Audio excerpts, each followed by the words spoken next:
Welcome back to All This Math. This is Professor Parker, and we're about to get into some Eureka math. And usually when I do Eureka math videos, I have my daughter Asada here because she's very familiar with Eureka math as well, since that's the curriculum that her school uses. But I'm gonna just do this one, and I'm gonna rock out solo on this one. All right.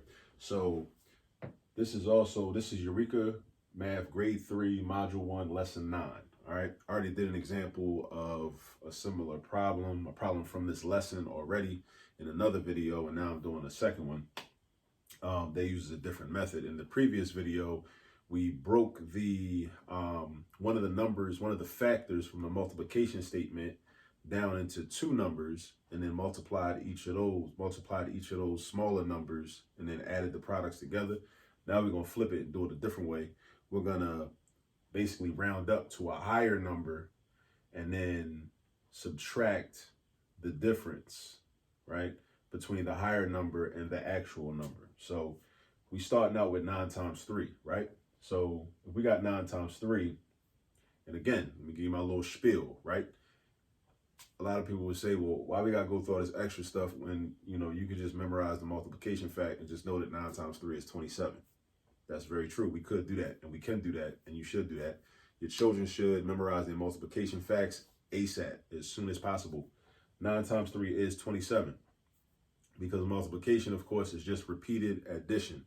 9 times 3 is the same thing as saying 9 3 times, right? The order of the words can be interchanged, right? So you could say 9 plus 9, which is 18, and the 18 plus another 9 is 27. If you wrote hash marks down on paper, you would count up 27, right? But let's just try to develop our fluency and also prepare ourselves for concepts that we're going to have to use in algebra in the future anyway. And just, play around with some different methods. It can't hurt, right? So let's do this. I'm going to draw circles, right? I'm going to draw 9 rows of 3. 9 rows of 3 circles. 9 rows of 3 circles. All right. I'm going to do 1, 2, 3. That's my first row, right? I'm going to do 1, 2, 3, second row. 1, 2, 3, third row. 1, 2, 3, fourth row. 1, 2, 3, fifth row. 1, 2, 3, sixth. 1, 2, 3. That's my seventh. 1, 2, 3.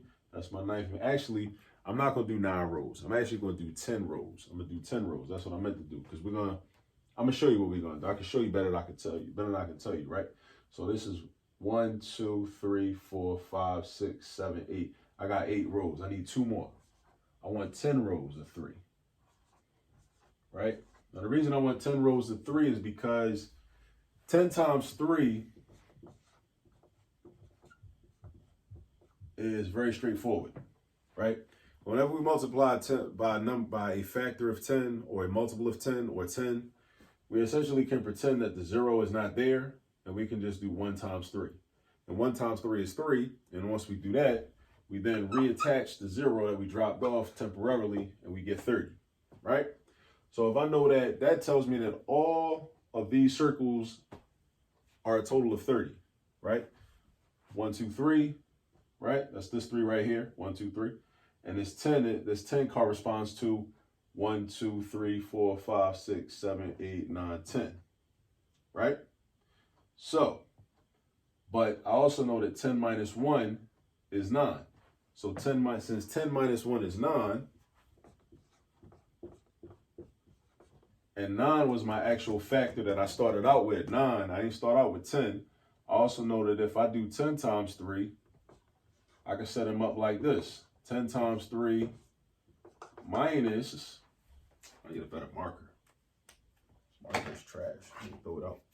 Let's see if this one works better. So 10 times 3 minus, hey, there we go. 1 times 3. 10 times 3 is the 30. That's not going to change. Minus 1 row of 3, which is 1, 2, 3. 1 times 3 is 3. And then we need to know our subtraction facts. 30 take away 3. Or if you don't know your subtraction facts, just count backwards.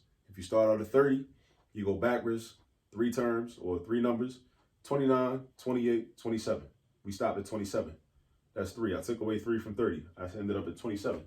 So 30 minus 3 is 27.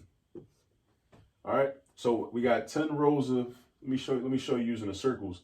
So we got 10 rows of 3, right? But I only need 9 of them for real. So I go 1, 2, 3, 4, 5, 6, 7, 8, 9. I only need 9 of them. So what I'm really gonna do is really subtract this 10th row down here. So altogether, this is 30 altogether, but I only need 9 of those rows. So 9 of those rows is 27. So this is just a visual depiction of what we have right here. 10 times 3 is 30. The whole thing is 30. Take away this last row down here. Take that away. Subtract that.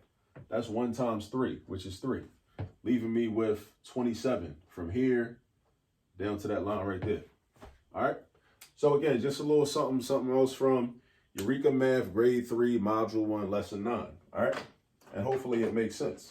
You know, let me throw this away. All right. So for parents especially, take a look at this. Don't get frustrated when your children come home with that homework. Just read it, look over it. Trust it's beneficial. It helps with developing the concepts, because a lot of us, we learned procedure back in the day when we was younger. We learned the procedure, but a lot of us, myself included, we didn't learn why the math worked. The teacher sat up there and told us, this is what you do this, this, and this, and you're gonna get the answer. And we just trusted them and believed them.